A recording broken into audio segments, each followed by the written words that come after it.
কথা বলতে চাই, একেবারেই নিভৃত পল্লী, এখানে কেউ আসে না। স্বাধীনতার পর এইদিকে কোনো উন্নয়ন হয় নাই। অনেক স্বাধীনতার পর অনেক এমপি হয়েছে, মন্ত্রী হয়েছে, এই বাস্তবিক গ্রামের কোনো উন্নয়ন হয় নাই। তা সুতরাং যেহেতু আল্লাহ পাঠিয়ে দিয়েছে দুই থানার দুই সভাপতি আমরা পেয়েছি, আমরা গর্বিত। তাদের কাছে অনুরোধ করছি, এই বাস্তবিক গ্রাম অত্যন্ত অবহেলিত এবং বাস্তবিক গ্রাম মানে উন্নয়ন বঞ্চিত। বাস্তবিক গ্রামের ভেতরের কয়েকটি রাস্তা, ভিটা বাস্তবের ওদিক দিয়ে রাস্তা, তারপরে এই পশ্চিম বাস্তবিক ওই সাইডের রাস্তা, এগুলোর উন্নয়ন সহ এই মাঠ ফ্লাড লেভেল করা, এগুলো আমাদের দাবি দুই সভাপতির কাছে। পরবর্তীতে বিএনপি ক্ষমতা যদি আসে তাহলে সেটা করবেন। পাশাপাশি যেহেতু একেবারে নিভৃত পল্লী, অনেক কষ্টে আমরা খেলাকে এই পর্যায়ে নিয়ে এসেছি, এখন তুমি কথা বলার জন্য, শুভেচ্ছা বক্তব্য দেওয়ার জন্য অনুরোধ করছি। তার কাছে কিছু না কানলে ভাই দুধ দেয় না, আমরা কিছু দাবিও করি তার কাছে, সে যা ইচ্ছা সে তাই করবেন।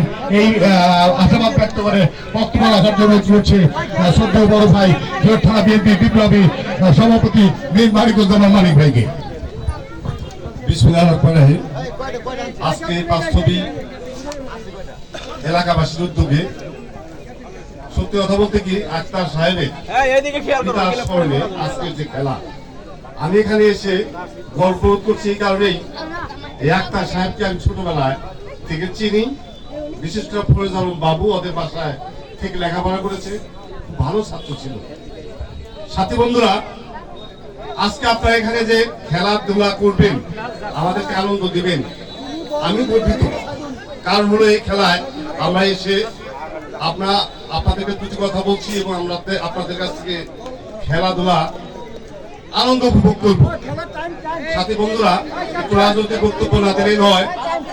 2024 সালে এই আক্তার ভাইয়ের সাথে আমি পালিয়েছিলাম, মানে আক্তার ভাইয়ের কাছে পালিয়েছিলাম।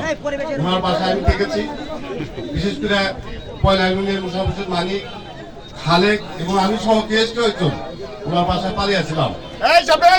আজকে এই বাস্তবিক এলাকাবাসী আপনাদের কাছে অনুরোধ করবো একটাই, খুব সুন্দরভাবে যাতে খেলাটা সমাপ্ত হয়। বিভিন্ন জায়গায় আমরা দেখি ভালো ভালো মাঠ, কিন্তু খেলাধুলা নাই।